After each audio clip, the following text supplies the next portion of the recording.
The Canadian Parliament building remains on lockdown right now following two shootings that left a soldier dead.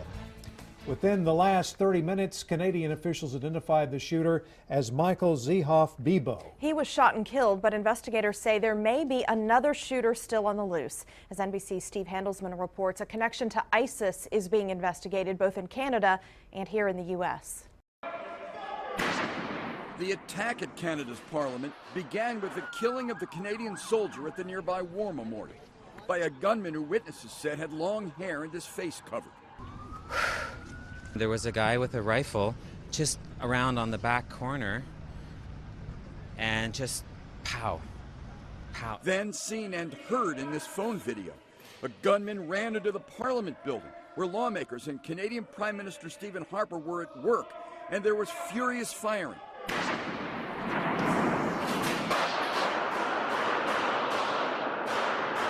The gunman was shot dead, reportedly, by Parliament Sergeant-at-Arms Kevin Vickers. And police fanned out to figure out how many more gunmen might be part of the terrorist attack. Straight down along the side of the building, hug the building, please. Just 2 days ago, two soldiers in Montreal were run down, one killed, by a suspect said to have ties to ISIS. Canada has sent 6 warplanes to help bomb ISIS forces in Iraq. And to U.S. experts, today's attack looks like retaliation. These are really iconic government targets that are exactly what ISIS and its propaganda has been pushing towards people to attack. An estimated 80 ISIS fighters with Canadian passports have returned home, and hundreds more in Canada and in the U.S. may now sympathize with ISIS, a possible factor in the Parliament attack. The circumstances around today's tragic events in Canada are still unknown, but that is a concern that the United States has been focused on for quite some time. Back in Ottawa, police ordered people off the streets to lock doors and stay away from windows. We're still in the process of an active operation right now. We're treating this very seriously. Police fearful that one or more terrorists were loose in Canada's capital. Security is not visibly tighter here at the White House or up on Capitol Hill today, but U.S. Homeland Security is anxious to know if today's attack had anything to do with jihad. At the White House, I'm Steve Handelsman, NBC News. President Obama called Canada's Prime Minister to express his condolences and to offer U.S. help in investigating whether Islamic terror was the motive. But again, there is no known connection so far to ISIS. I want to give you an idea of how Ottawa compares to Austin. As seats of government, both are major employers in the high-tech and education industries. Canada's national capital is home to 2 major universities.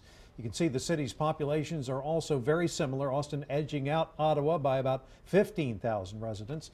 Both cities also have a large metropolitan area. The greater Ottawa area has a total of 1.3 million residents. The Austin metropolitan area has about 1.9 million people. KXAN's Robert Maxwell is here now. He's very familiar with Ottawa, having attended school there. He also worked on Parliament Hill as a journalist. Obviously a surprising and very sad day for Canadians. Clearly, and a really rare occasion, obviously. There have been violent events in the past that we can talk about in just a second, but one member of Parliament was quoted today, Shannon Robert, is saying, you know, today changes everything. Really talking about the relatively open access to the National Parliament. Now, I worked as a radio and TV reporter for a number of years, and really the access was surprising to me, having gone up onto the Hill, as it's called, large open green space where people are allowed to stroll about. Inside, or really all I needed was a press pass like this, like you'd need at the Texas legislature, to get fairly extensive access to the lawmakers. You know, Robert, nobody really thinks of Canada as being dominated by gun culture. No, it's really not. You don't see these guns as a rule. Police officers have them, of course, and the Mounties, the federal police officers that we saw today, had them. Just the 9mm handguns as they went in an active shooter scenario that they no doubt have practiced. And so over time, maybe that's something they wouldn't have done 10 years ago, but today it seems like they acted aggressively using what are considered small arms. But again, they are there in times of need.